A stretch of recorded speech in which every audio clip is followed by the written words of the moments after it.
Bonjour, je suis Valentine, ingénieure d'études depuis octobre 2022 et je suis arrivée après mon diplôme. À l'agence, nous avons deux rôles, soit nous faisons partie intégrante d'un groupement de maîtrise d'œuvre, soit nous sommes en assistance à la maîtrise d'ouvrage dans le suivi de certification.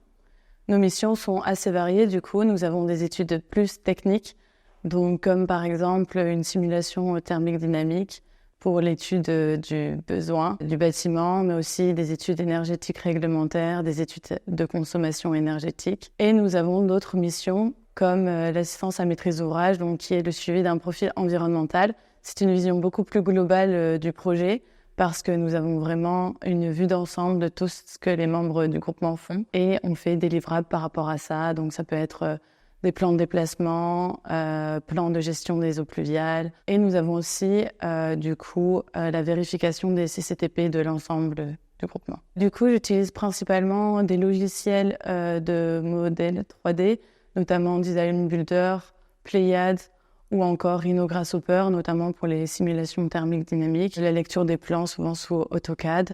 Et nous avons aussi des logiciels d'ACV. Chaque projet a ses propres spécificités. On est dans différents groupements avec d'autres équipes, donc c'est vraiment travailler ensemble. Mais il y a aussi différents types de projets. On peut passer d'une construction neuve à une rénovation en monument historique. On a différents usages du bâtiment. On peut passer d'un bureau à un usage mixte avec des logements, mais aussi d'autres types de tertiaires.